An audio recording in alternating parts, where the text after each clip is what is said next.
All right, everybody, welcome back to the dojo. Come on in and kick off your shoes and take a seat on the mat.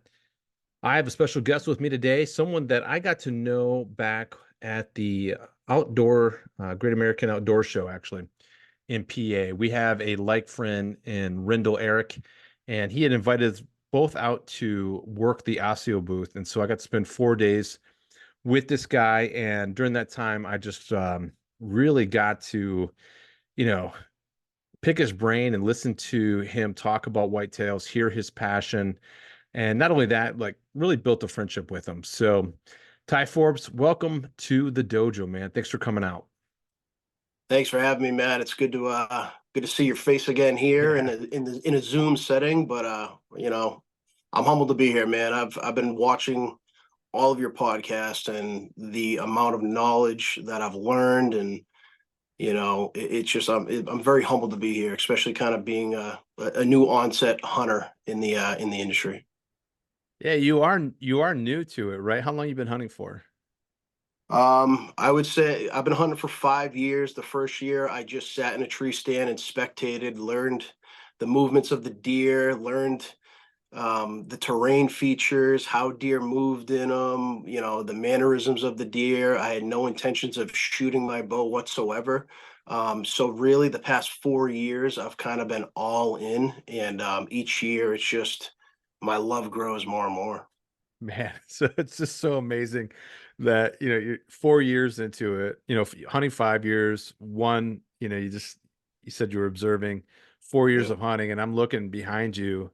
And man, there's I would love any one of those bucks on my wall, dude. That's incredible.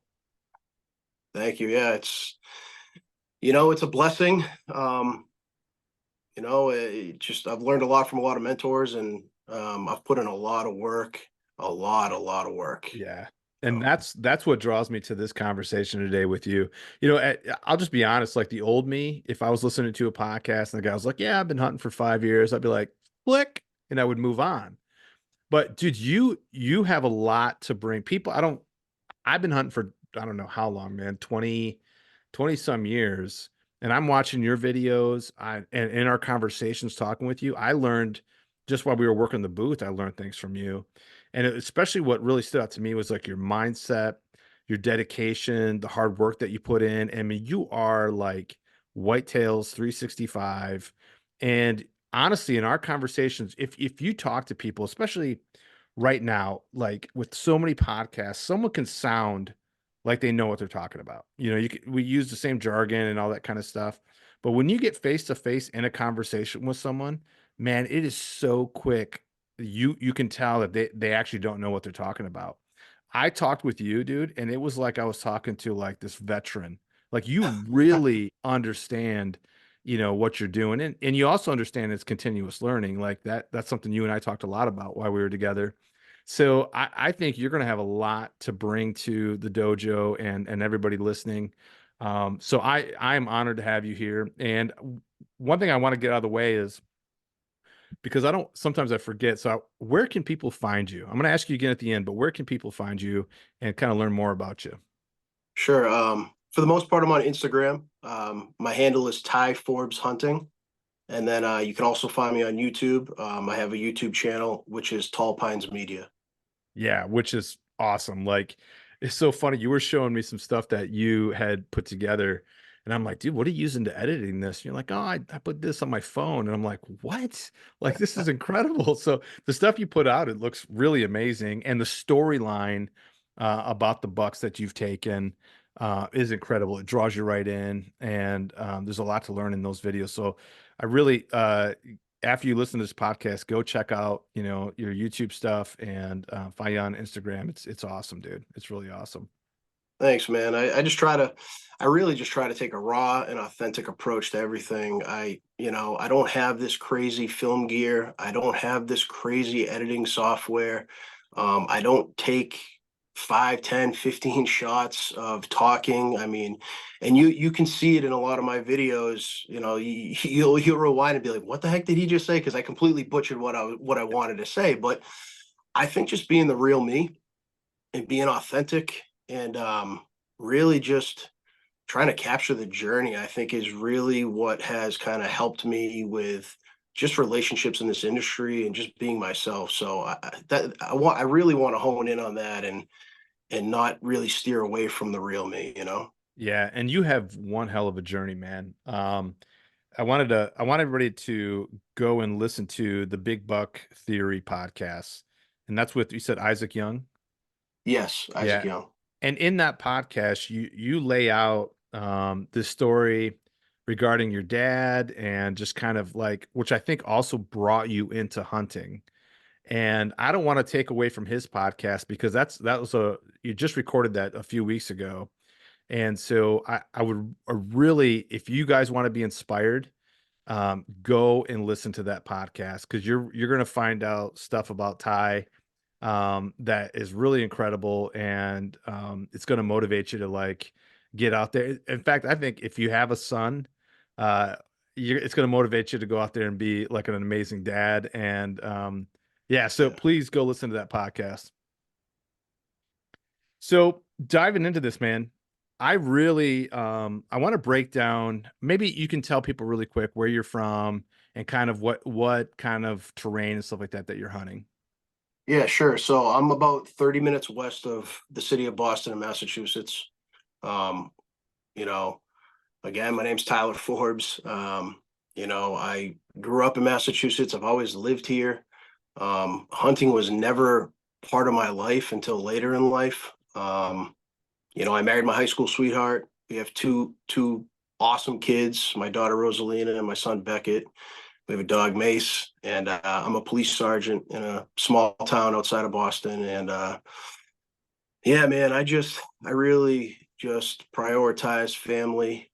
Hunting and work are probably hand in hand after my family. Yeah, yeah, yeah. And what I love too is you bring in your family into hunting too. Like there's an awesome picture on your Instagram with your wife with this giant shed, which I actually got to put my hands on. And I love what you were putting out there recently was like your son is getting loading up his little truck for hunting, like then he gets out and he's like narrating like the hunt and everything. Dude, it's awesome, dude. You're doing it right. I appreciate it, man. Yeah. So, I mean, when I got into hunting, my son was turning 1 years old. So he's been around this obsession and passion of mine since he was born. And he's kind of taken his own little passion to it as well. I mean, he's been shooting his bow since he was like 2 years old. I bring him in the woods. He's finding scrapes. He's finding rubs. He's finding runs. And, he's not even 6 years old yet. So it's really fun. You know what? It's really fun, and it really goes to the heart for me, that I'm able to share that with my son because it's something I didn't get to have with my dad growing up. And if I had my dad in my life, things probably would have been different. I probably would have been in hunting a lot earlier in life. And it's just really cool to be able to enjoy it with my son. My daughter's getting involved now. She's starting to shoot a bow, and my wife loves hiking and going on shed hunts with me and whatnot. So it's really turned into a great outlet for the whole family. It really has. Man, I love that you did that. I did it wrong. I mean, people have heard, I won't go too far into it because I've mentioned it a few times where when I went all in, man, I obsessed it and really got selfish with it. And I didn't include my family in the early days. So I love that you did that. And I mean, you're doing a lot of things right. Again, my eyes just keep getting drawn to these amazing bucks behind you. And, I think the demographic who's listening to this podcast, I think I have a lot of like new hunters that are listening to this and really go on YouTube just to look at the bucks. So go check out our YouTube page to go see what's sitting behind Ty right now. And know that if he can do it, then you can do it. And I also think it's a motivation for other guys because for the first 10 years of my hunting career, Ty, man, I never even saw a buck like that, like any of those bucks you have in the background, and I would have been tickled pink. So knowing that you can get it done, I think you can kind of share, I don't know, like your step by step of how did you go from a guy who never hunted before to by year two, you're putting down Yeah. So deer. It's amazing. so I didn't really get involved in a hunt until like the age of 29 years old. I grew up without a father in my life. My father was kept from me from my mother. I was manipulated my entire life to think my father wanted nothing to do with me, when in fact he did and was trying, for many of years. So, without really diving too deep into the whole story with my dad and whatnot, one night me and my wife were just sitting laying in bed, and I think I was looking at trail, no, I wasn't. What was I doing in bed? I can't remember what I was doing in bed. See, I'm always looking at trail cams, so I thought about Yeah. that, but I hadn't even hunted at this point. So we were just laying in bed. I think we were reading or something like that. And, I was going through a rough patch in my life, really. I was, it wasn't, 5 years ago, life was not that easy for me, being a police officer, seeing some stuff and just, not making the greatest decisions that I should be making as an individual. I remember my wife looked at me and she said, she's like, I think you need to find your dad. And, I said, you think so? And she said, yeah. And at that point in time, it was time, man. The light bulb flickered in my head, and she was seeing everything that was being done to me from my mother and that side of the family for years, because we've been together since she was 15 and I was 16. And, she just had enough of it. And that's what I really needed to hear. I needed a kick in the butt. And, I sat on the laptop that exact night and I wrote a letter, to my dad. And I knew where he lived, being a police officer. I knew where he lived, and I threw the letter in the mailbox the next day, and I received an email 3 days later from my stepmother, Viv, who's a sweetheart. She is amazing, and yeah, they wanted to meet me.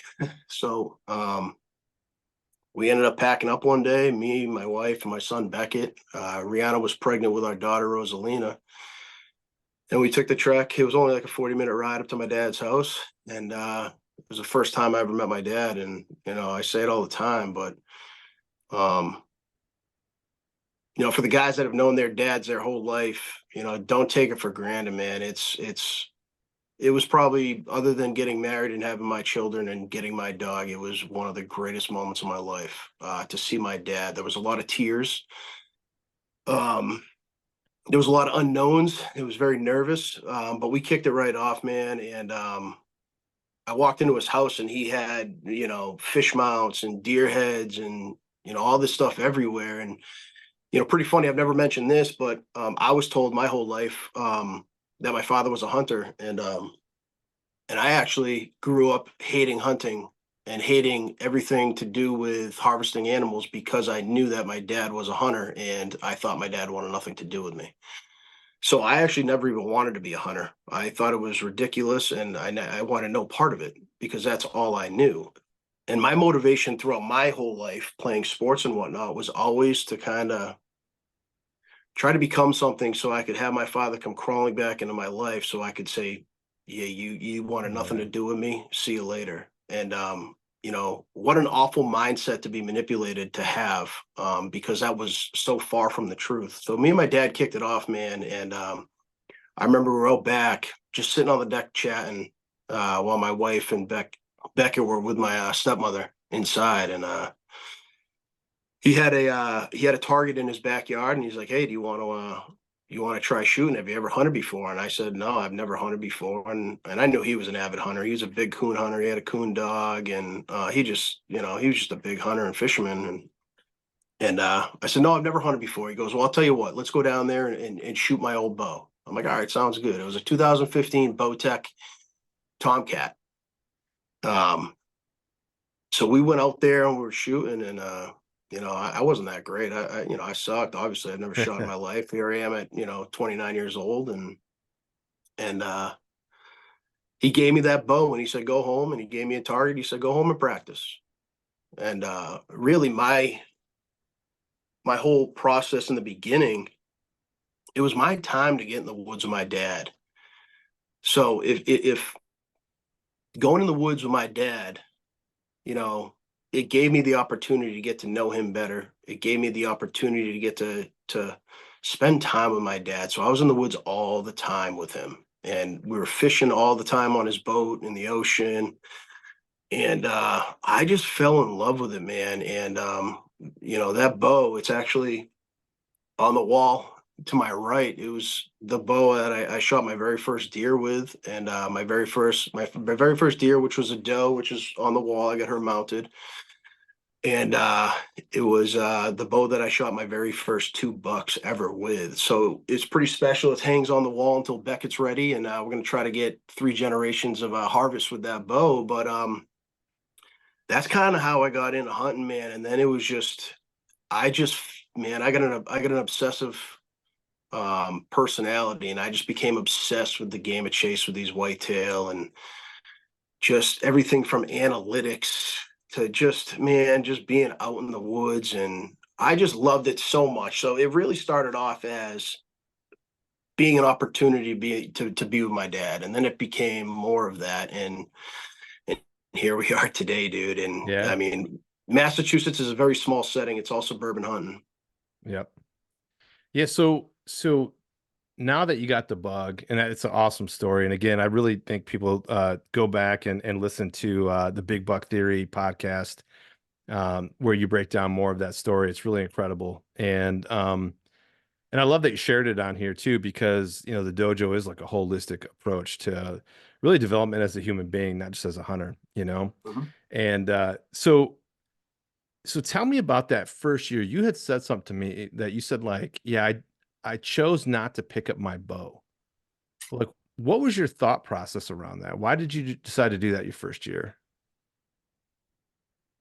The thought process, that was running through my head was I wanted to kind of master, or not master, but get comfortable with being uncomfortable in the woods. Mm, That was my approach going into that first year. I didn't want to shoot an animal where I wasn't 100% confident that I could do it. So I would go into the woods with my dad's old climber and his bow, and I would honestly just sit in the woods. And I can tell you right now, man, that first year I hunted a ton without even a thought of picking up that bow. I saw a lot of deer, I saw a lot of buck, and I just wanted to learn everything about them. I just became that first time I ever saw a deer, I became so fascinated in their movements and their mannerisms and how they use the terrain. And I would, I would say every single sit that first year was an observation sit. I was learning the terrain and how they use the terrain and how they fed and where they went to bed, where they came from, and how the wind played into the tactical approach. And I really just wrote everything down in a notebook that first year. And every time I saw a deer, I would write down the specs of that day, what the temps, the pressure, the wind, where I set up, and then I would go into the HuntWise map. I used HuntWise back then, and I would take a screenshot of the spot where I was sitting and the whole overlay, and I would make lines where deer came from and where they went back to, and I just tried to learn everything I could about whitetail. And after that first year, going into the second year, it was like, all right, it's time. I'm ready. mhm. I didn't want to just go out in the woods and try to shoot something. I wanted to truly learn how to be an outdoorsman first. Man, that's so rare. That is so rare. And I think part of the reason why it's rare is like a lot of hunters put this unnecessary pressure on themselves to like, oh, I gotta shoot, I gotta kill something.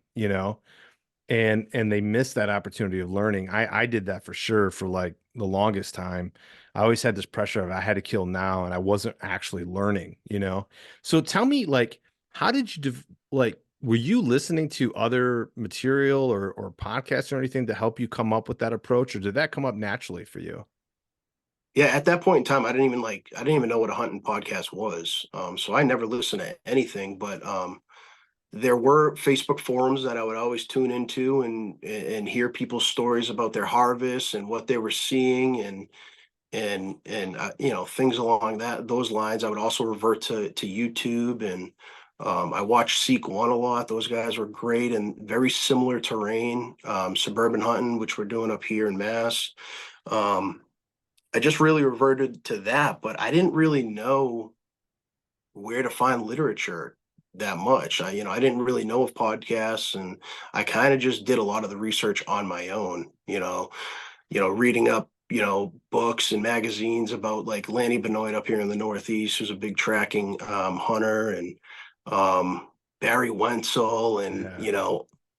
Fred Bear and all these guys. I was like, wow, this is really cool. But also, I learned so much from my dad. I mean, just talking to my dad, and you know, man, we've hung out so much since that first day we met, and he's one of my best friends, and I've learned a lot from my dad.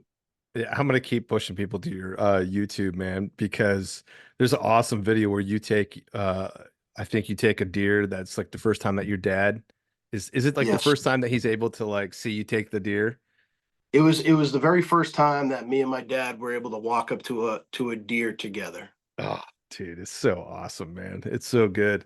So I want to just slow everybody down for a second and just I think w- if they don't take anything else away from this podcast today, this idea of just learning and observing. And again, if you can see the bucks that are sitting behind this man, it shows that it pays off, that this time that you spent perfecting your craft and learning in the first year has paid major dividends for you. And I don't know, I mean, I'll be honest, like some people are natural born killers and stuff like that, and you may be one of those. But if you didn't do that, Ty, I don't see how you could be as successful as you are this fast. And you've repeated this, and we're going to get into that. Like you've actually targeted deer and all of that. So this isn't a fluke. So I really think I don't know how you came up with that as a first time hunter to say I'm going to sit here and learn, but it's probably the wisest thing that I've heard anybody do when it comes to like learning how to hunt. Yeah, I mean, at that point in my life, I was already a police officer for like 8.5 years. So I always take a slow approach going into situations and scenarios, and try not to get overwhelmed, and really pay attention to detail. And they teach you in the academy, you got to have a willingness to learn and be patient, and time, your time will come. And I really just, man, it's just what I've learned. And being an athlete my whole life, I played football and baseball in high school, I played baseball in college. you know One thing that really stuck with me growing up is, slower is faster, and I kind of took that approach to hunting. Like, sure, it would have been great to, kill a deer that I had an opportunity to kill that very first year, but I don't think I would have the love for the chase that I have now had I had done that. I think, that first year truly made me a better hunter. Really, it Yeah. did. Yeah, yeah, I would say so, man. That's awesome. So walk us into year two now. So you've taken all this information and you're learning. Are you chomping at the bit now to like get it done? Yeah, man. Year two was I was ready to rock, man. I felt so confident with the bow. I was shooting all summer, just in the woods all the time, walking around with my dad, finding sign, learning what sign was, you know, going back to these places where I saw a deer and really dissecting the terrain and seeing why they did what they did, and why they hit the scrape that they hit, why they were bedding where they were bedding. And I really just took everything that I learned that first year and just put it all together that second year. And I was still learning. I was still learning as I went. Don't get me wrong. There were times where I had no idea what I was really doing, but being out there so much and boots on the ground and seeing things for yourself with your own eyes rather than just watching it on YouTube or hearing it in a podcast is really a game changer. And going into that second year, I was ready to rock, man. I remember going to this piece of public land with my best friend John. He's the godfather to my daughter, and I went up in my climber, and it took forever to get up there because the climber wasn't the best climber, and he was in a saddle right next to me in another tree, and we were just hanging out, man. And I told him, I said, "Listen, I'm ready, man. If a deer comes out, I'm killing that deer." Well, sure as shit, man. A nice little doe came out to our left, and I ranged her at 27 yards, and I just remember pulling back the bow, man, and like for a second in my mind, I was like, I don't know where this arrow is going to go. I've never shot a deer before. I didn't know where the arrow was going to go, and I just, took a deep breath and just told myself, trust the process, like I've always done my whole life, and man, I let that arrow fly and I just double lunged her at 27 yards and she went like 20 yards and just crumbled. And I just remember, I just remember, man, looking to my left at my buddy, and we just died laughing because it was just like, what just happened? You know what I mean? What just happened? And man, from that moment on, oh boy, it was game on. And then, I got fortunate enough to kill my very first buck, which was a small little 5 pointer. But that was pretty cool because I actually killed that buck in a spot where I was the previous year, where I saw a deer funneling around a draw. And sure enough, that buck funneled around the draw, and I actually let him pass. I let that buck pass because I thought he was too small. Yeah. So I said, I'm not going to shoot this buck. So I let him pass. And then I said, you know what, man? I need to get a buck under my belt. So I did two grunts, man. It was like November 11th. I did two grunts, and that little young buck came right back to me. And I said, 32 yards, thwack, and he went about 30 yards, and that was an unbelievable time and roller coaster of emotions. And then I would say the second buck of that second year that I killed in Massachusetts was really when I made it a mission to target the bucks I wanted to kill, and I actually targeted that second buck I ever killed. So, okay, wait a second. Let me back up here. So you went from shooting a doe, getting your first buck, and then you're like, you know what? I'm gonna jump to targeting deer. Yeah, so That's incredible. yeah, so it was I think I killed that buck December 2nd, and December 1st I saw that buck. I was a police officer in a different town at the time, and I was on the overnight shift. And they were doing a bunch of construction at this piece of property. And they requested area checks of the property on the overnight just to make sure people weren't breaking into like construction equipment and whatnot. So I remember just going through this construction dirt road, and I had my scene lights on, like we do on area checks and whatnot. And it was a storm, dude. It was like the wind was insane. It was pouring rain, and I just remember looking to my left, and there was like an oak knoll, and on the bottom part of that oak knoll was a bunch of like low hanging hemlocks. And I'm looking, and I'm like, oh, I think I see a deer.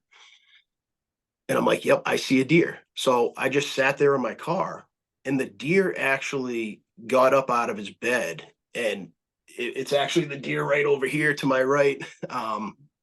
But he stood up and he just looked at me, and then he went north, and he had a limp to him.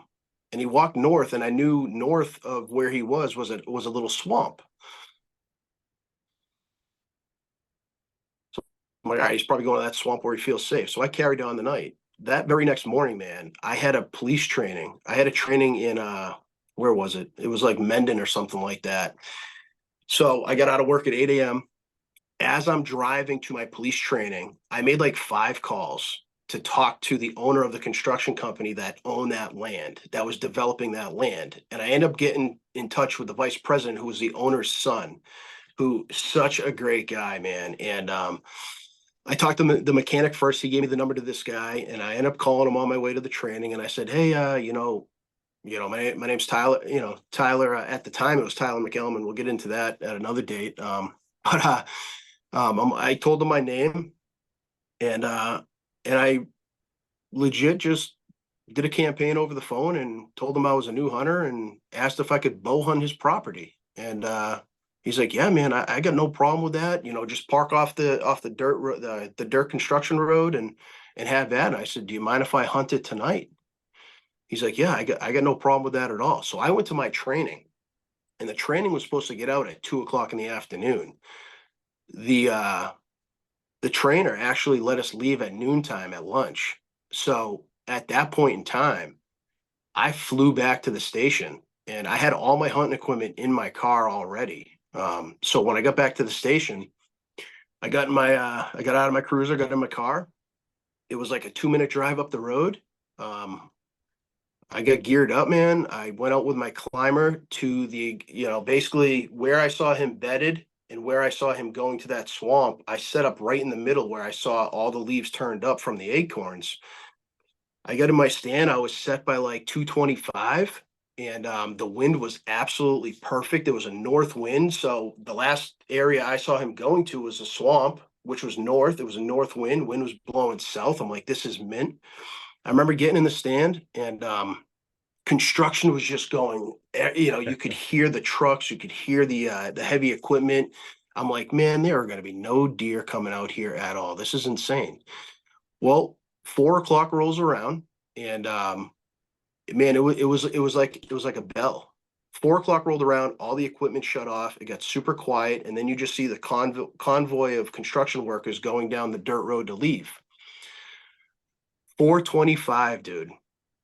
25 minutes after these people left, two bucks come out of that swamp, hugging an oak ridge, and then they come right over that oak knoll, and they're right in front of me at 27 yards. It was a small 6 pointer and like a 5 pointer.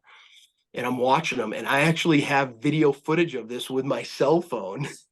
I got video footage of it. It's blurry, but you can definitely see the deer. And then all of a sudden, like 2 minutes later, that buck that I saw the night before bedding under that hemlock came out of the swamp and started feeding with those other two bucks. And they were like 27 yards away. And that buck went behind some like briars and stuff. I had no shot. And then man, he was to my weak side. I grabbed my bow. It felt like an eternity trying to pivot to my right, but I got to my right. And as soon as he came into that opening, the two bucks were going back to the swamp slowly, and he gave me like a 27-yard shot, maybe like I would say a 27-yard shot, and I absolutely smoked him. He went about 50 yards, man, and that's when I said, you know what? I want to start targeting bucks. I think I can do it. And obviously, there was a ton to learn. And by no means was I some veteran hunter. Don't get that twisted. I was not a veteran hunter. I made the right decisions. I talked to the right people. I had a strategic plan in mind. I saw that buck there. It was the day after a storm. I knew he was going to be coming out to feed early, and it just worked out great. And that was I capped off the year right there. That was my first real full-time year hunting right there. Man, there's so much stuff I want to unpack there really quick, man. Um, that is an incredible story. One, I want to say what I love about that story is you took action right away. Like so many times in my own career, and I think a lot of guys get paralyzed like this, is oh, there's a nice buck over there, right? Like, and then it's just like sit back kind of thing. I got to figure it out more. And you had strategy. You weren't reckless, but you observed, you made a strategy, and you said, you know what? The time is right, the wind is right. I'm going in. And man, I can't encourage that enough for anybody who hasn't, gotten that first buck yet or hasn't found that consistency yet.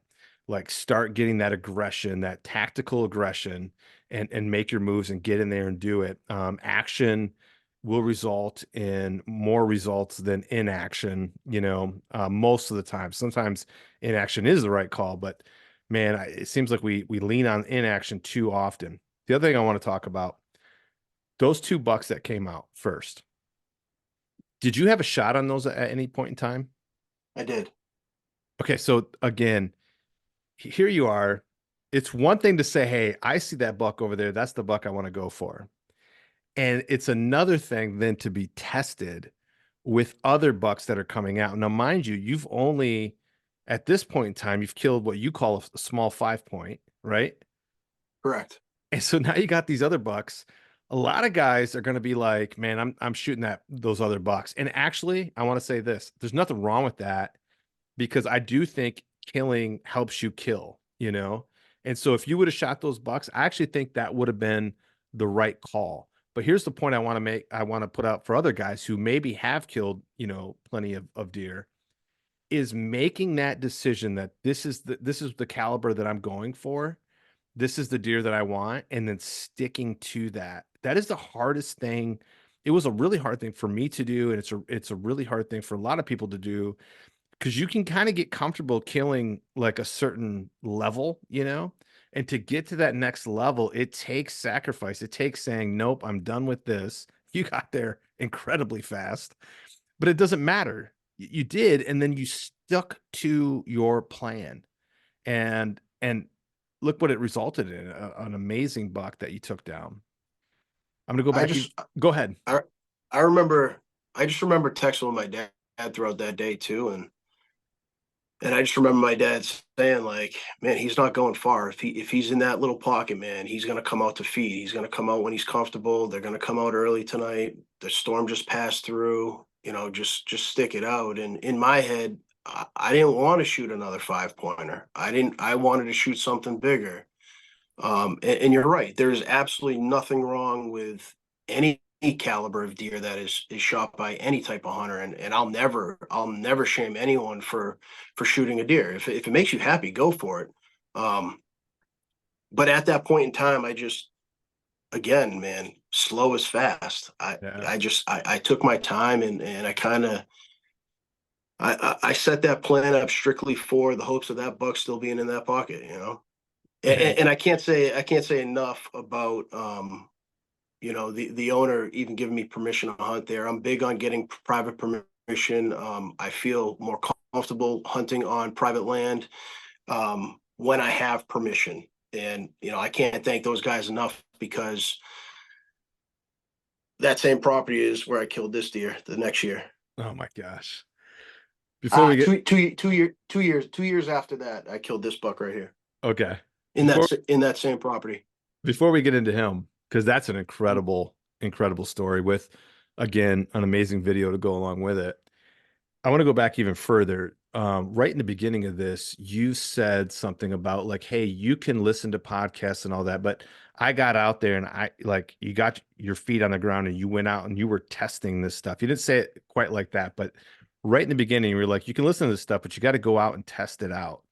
And, from a podcaster, um, listen, stop listening to podcasts all the time if you're not getting out there. Like, yeah, like we're all kind of saying the same stuff, the techniques and the strategy, and it's all out there. And that's why I focus more on mindset and stuff like that, because I think that's the key to unlocking success in the woods. But you can listen to this stuff so often. You've got to get out there and test it for yourself. And then it's going to really start to come to life for you. And you did that right away. So that's another thing that I think you did right. A lot of people can just research it to death and not actually go out there and learn it by looking for this stuff and figuring it out and testing it. So that was something I wanted to point out too, because that was awesome. I think that's what led to your success here, is you didn't sit back and just listen. You went out there and learned yourself. You were teaching yourself while you were out there, and with your dad too. But Absolutely. awesome, man. So so tell me now what your mindset now. You've had an incredible year. So in your first year of like willing to kill, you've killed a doe, you killed a 5 point. And how big is that buck over there? I can't quite see him. He's a 9 point. Yeah, and he's Let me see if I can turn it a little bit. He's right over there. yeah, I mean, he's a fabulous buck. He Big was a buck. young deer. He was a young deer, man. Great You know, he genetics. yeah, he was a young deer, probably 3.5, 2.5 years old, but it felt right, and I was happy, and I jacked up. Yeah, yeah. So now what's going on in your mind? Walk us through that a little bit. Like, you got your year coming up. What are you thinking? So I have my goals in play. But like for me, like, you hear so much, like, just go have fun. Just go sit in a stand. Don't like pressure yourself. Like, for me, like, my approach in this whole outdoors hunting and chasing whitetail, like, I treated how I treated baseball and football. You know, my mindset is I'm going to war, man. Like, Yeah. I trust me, I get it. And some people may take it the wrong way and be like, wow, this guy's way too serious about it. But hear me out, right? I got a wife, I got a dog, and I got two young kids that are 6 and 4. I work 70 plus hours a week at the PD, usually evenings and overnight, which is why I'm able to be in the outdoors so much, outside of my wife being super supportive of me. But my mindset, I don't have time to waste, man. Like, I get some people go in the woods to just sit in a stand to get fresh air and to get away from their wives and stuff like that. Like, that's not what I'm about. I'm going to the woods to try to find success. Yeah. So my mentality is, I'm kind of at war with myself, man. I'm challenging myself and I want to be successful. I mean, don't get me wrong. You're not going to kill all the time. You're not going to see deer all the time. You're not going to find the sign and intel that you want to find all the time. And being in the outdoors is fun. It's always fun. But when you're playing sports, it's fun. But when you're winning, it's a lot more funner. Yeah. So I have that same mentality with deer hunting. It's fun being out there. Don't get me wrong. I have fun every single time I go out there. I love it to death, and I don't think anyone loves it as much as me. You know what I mean? I love it. I really do. So nobody can question that. People can say and have their own opinions, but being successful sure makes it a lot more fun. So that's kind of my mental approach to it, man. I like to be prepared. I like to be prepared. I treat it as like, man, I'm going to war, dude. I'm going out there to try to bring home something that I want to bring home, and I don't have the time to waste to go out in the woods and just sit in a tree for 6 hours and twiddle my thumbs. If that was the case, I wouldn't do this. Yeah. Yeah. So are you already like, so now getting into like your third year, are you already at a place, and maybe you were there the year before, where you're not hoping? Does that make sense? Like, I know like a lot of times in my early years, I went out and I sat up hoping something would happen. Now when I go out, I'm sitting thinking, because of all the work that I put in and all the strategy, that something is going to happen. And if I don't feel that way, I'm out. I don't even sit anymore if I don't feel that way. D- did that, like, how soon did that happen to you, where you're like, no, when I'm going out, I'm killing? Probably my third year. After that, the first year, let's not even consider that first year of just observing as a year of hunting.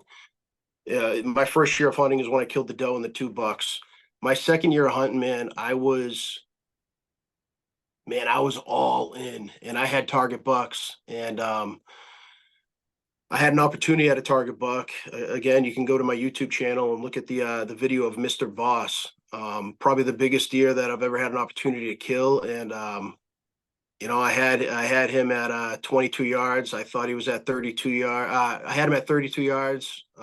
I thought he was at 22 yards, and I shot low, and I hit him, but we were never able to find him. And man, that year was the year that really tested how much I loved deer hunting, because that mistake was, man, I did everything right leading up to that shot. Everything right. I moved my set 3 times to get just outside of doe bedding to get downwind, because I knew he was going to come and scent check, because he was scent checking days before. Um, I just did everything right to be in the right position to make that harvest, and man, that shattered me, dude. It still eats at me, because that was my ghost deer going into that second full-time season, and I had an opportunity at him freaking in October, and that really tested my fortitude and how much I love this, and I still ended up killing 2 bucks that year in Massachusetts. I killed 2 doe, and it was still a great successful season. And going into the third year is when I killed this buck daggers, and man, that was incredible. So yeah, I would say the last 3 years, every deer that I've killed has been a target deer. I've never, I haven't had an opportunity at a satellite buck. Um, I haven't had an opportunity where I've seen a buck just randomly showing up that I wanted to kill. All the bucks that I've shot have been pretty much bucks that I've seen on trail camera, I've patterned, and I've gone into kill leading up to this past season. I shot two nice bucks in Massachusetts, and both of those bucks I killed on the very first sit after watching them all summer. So um, I just man, I just love it. I eat it, I breathe it. It's just it's something I really love. So yeah, I would say really the past 3 years I've really tried to target bucks, and the past 2 years I've been very successful at shooting the bucks I've targeted. Yeah. So can you break down a little bit? You said something. You said, I haven't had any satellite bucks come in. Why is that?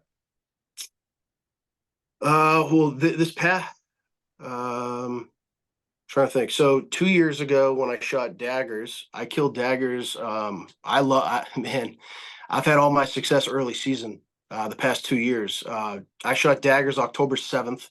The season opened October 3rd. Mm, And then after killing him, I didn't really see much that I wanted to shoot. yeah. I kind of held out a little bit, and then I ended up shooting a buck on Christmas Eve.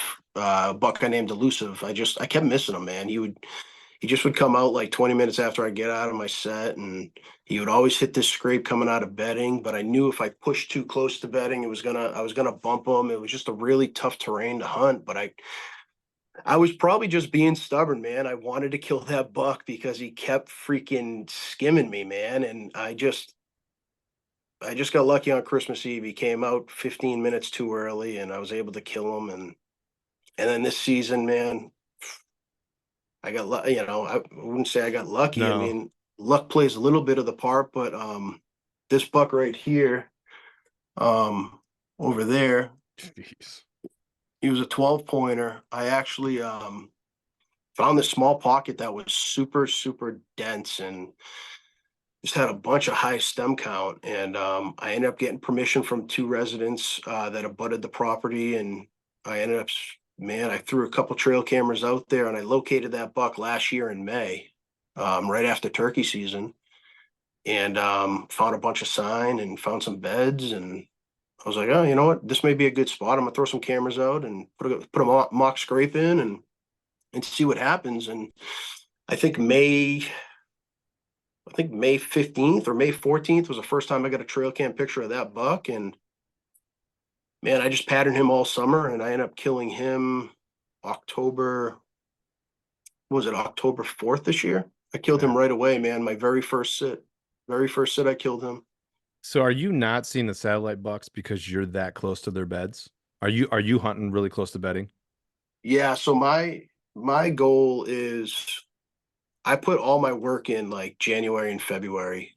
Specifically in Massachusetts. Massachusetts is my home state. It's a little easier for me to scout. It's a little less, not less time consuming, but I'm closer to home, and I'm not away from the family as much. I can put in a lot of time and a lot of effort. So I do a lot of my scouting in January, February, and March, and really try to find those bedding areas, because come May and June, half those bedding areas out here with the terrain we're in, it's just so thick you cannot get into. And if you do get into, you're going to bump these deer out. So I really emphasize scouting super early. Like when the season ends, man, that the next season begins for me out here. And I end up finding a bunch of beds that were surrounded by at least like 20 to 30 rubs, man, in this one little horse pasture last year.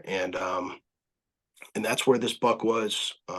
And I just, man, I had him down to a T by September. I knew everything he was doing. He was coming out of bedding, crossing a gas line, and he hit a scrape every single time.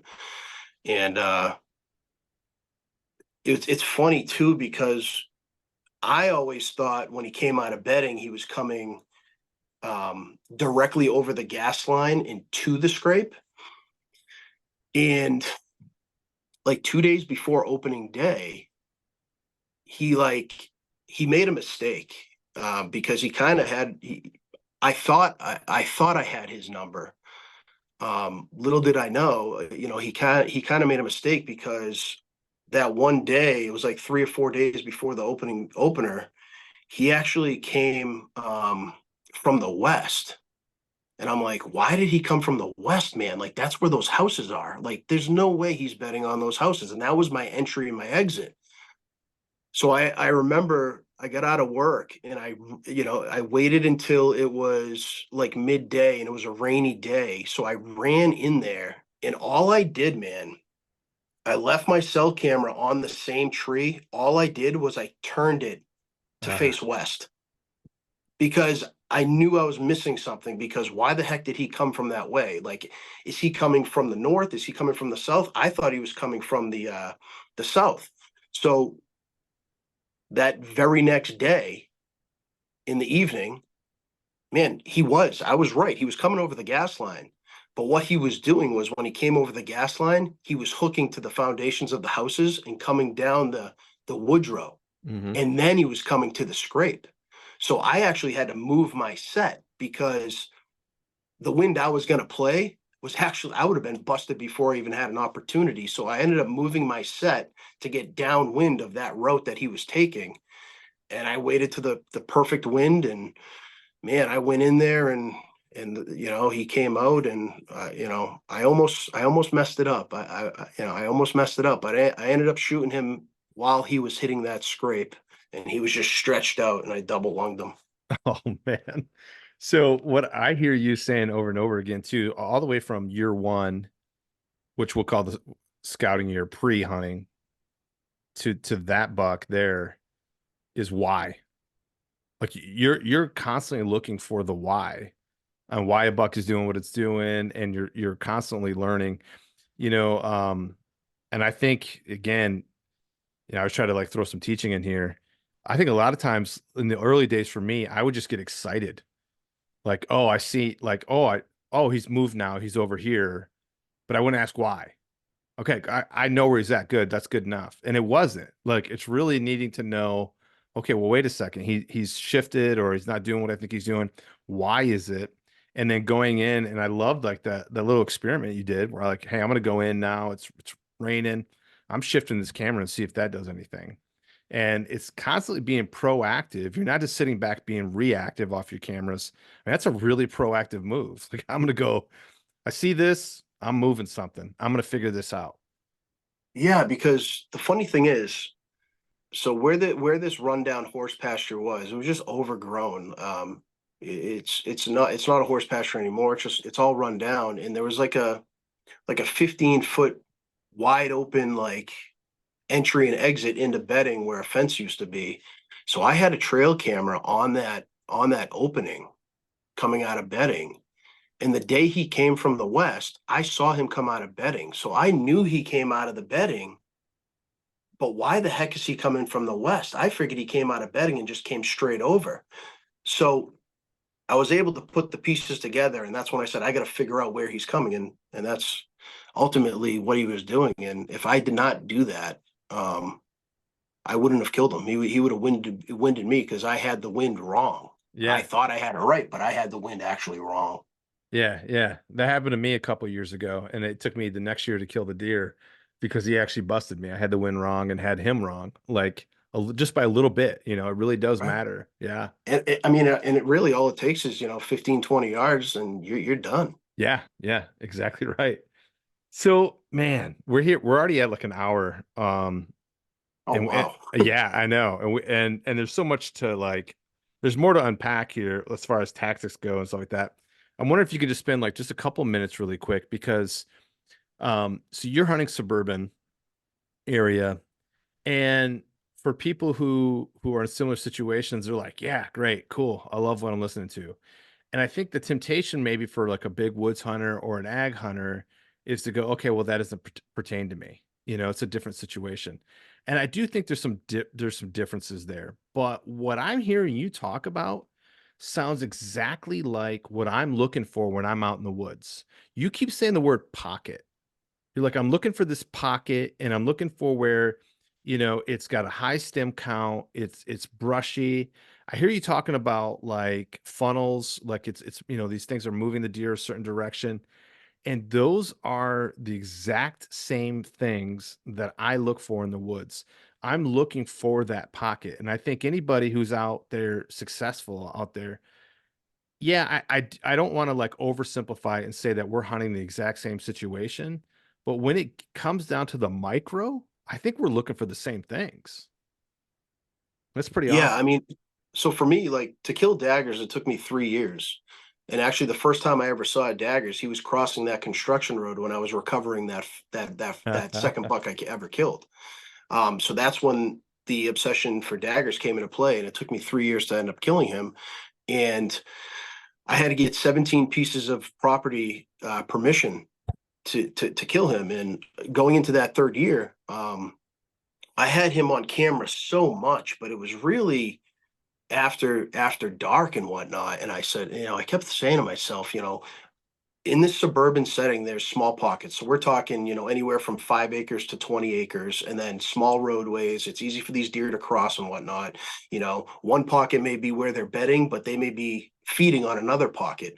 So, really, to kill this buck, I had to really scout super hard and get permission. And I ended up finding this 15 acres that was probably about a quarter of a mile away from where I was seeing daggers feeding a lot. Maybe a little less than that, okay? But I knew there was a big field, a big, big, big field. And I said to myself, that seems like the perfect spot for deer to go at nighttime. They're going to probably feed in that field. There was another hunter who was chasing daggers who had a couple food plots in that field as well. So I actually used that to my advantage, and I said to myself, I bet you daggers is bedding somewhere near those food plots, and I need to find that pocket. And I ended up getting permission from a home, and I went into this small pocket, and man, it was so thick, but there was a big oak ridge, and there's like no, it was just I had to get 4 pieces of permission just to be able to hunt in this small pocket where daggers was bedding. And the sign in there was unbelievable. And the thing about hunting suburban is what I had found out the summer leading up to killing daggers was he was bedding on that oak ridge. But what he was doing was he was coming off that oak ridge in the evening, and we're talking like early in the evening, like 3:30, 4 o'clock in the afternoon. But he was using that pocket as a staging area. Hmm. He wasn't making it Hmm. to the food plots until nighttime. And the reason why I know that is because I sat on the road in my car and I watched the 3 bucks that he was running with in the summer and the does, and they would all cross the road from bedding and go into that big field just after dark. Yeah. I saw it with my own two. I saw it with my eyes. I got footage of it and everything. It was great. So at that point, I did a knocking campaign. I got 4 pieces of permission. And then I started setting up cameras and whatnot.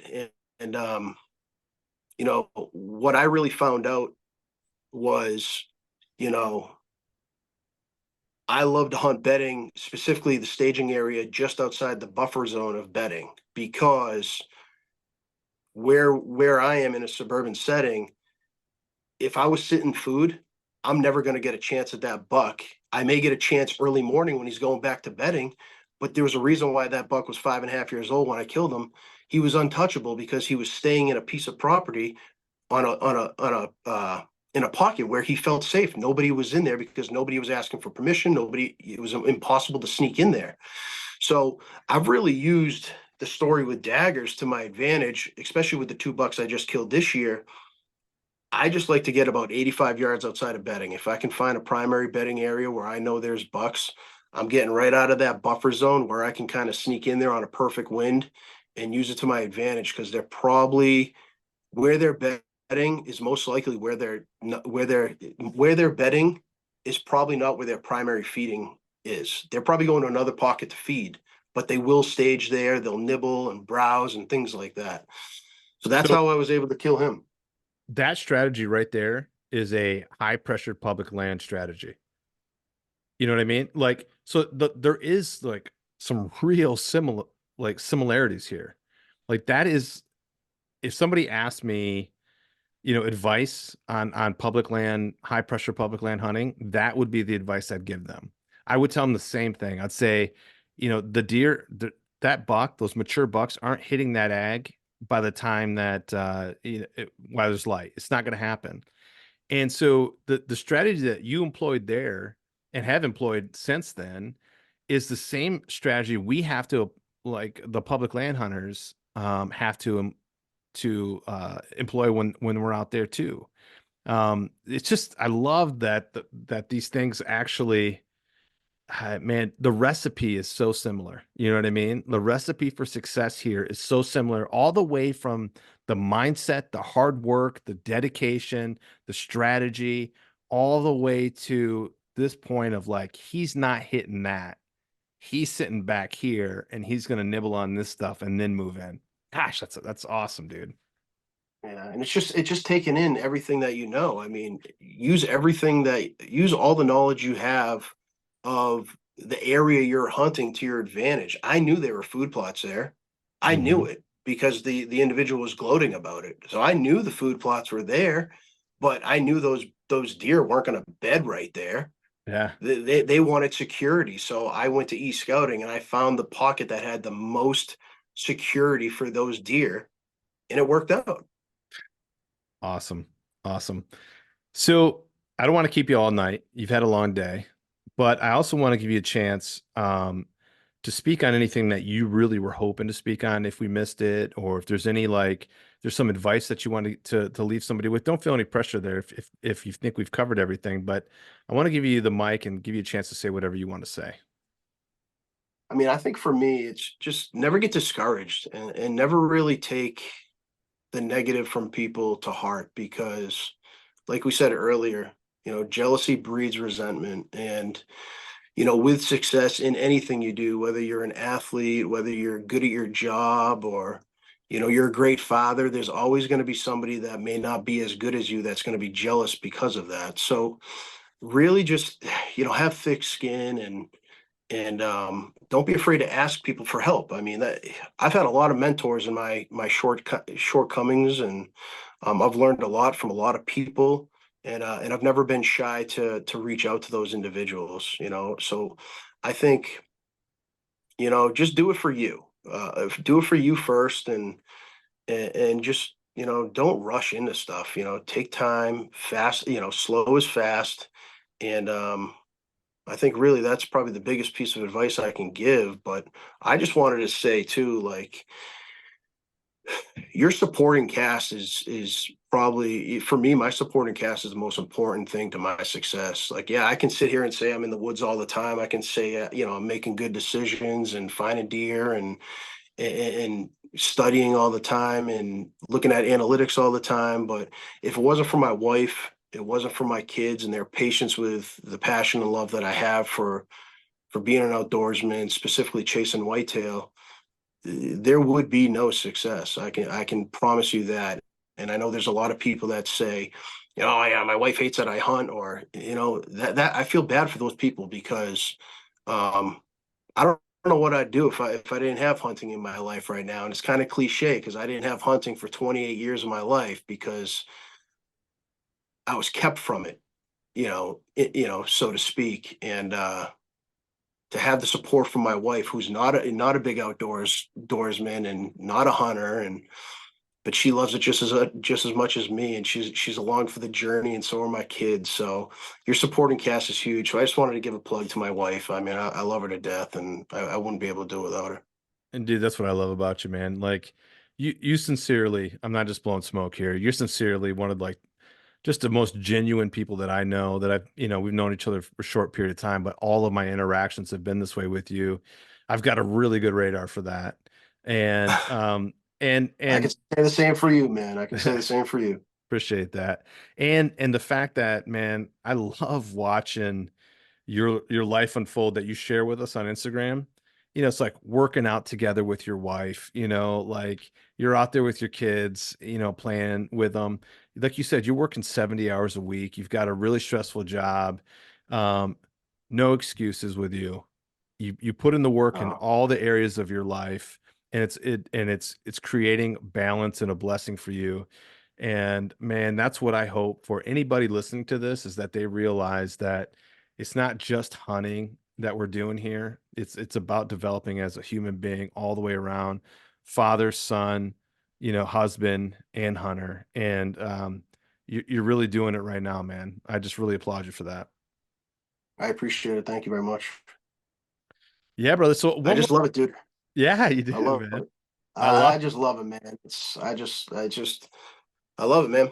It's the greatest thing in the world, dude. And hunting has saved my life in a way. It really has. It's really grounded me as an individual. It's made me a better individual. And to hear that from my wife, who's not a hunter and not an outdoorsman, to say how much happier I am as a person and how much better I am as a father and a husband because of hunting and getting involved in hunting and having my dad in my life.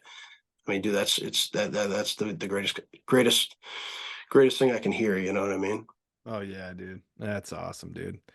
So one more time, where can they find you? Where can people find you? Yeah. So everyone can find me at Forbes Hunting on Instagram. Feel free to shoot me a DM, add me. I follow a lot of people as well. I talk to a lot of people, and you can also find me on YouTube, which is Tall Pines Media. Yeah, really good stuff there. And if you really love this podcast, Ty's going to be on about 150 other podcasts over the next probably 2 years because, dude, you're doing it I don't know right. about that.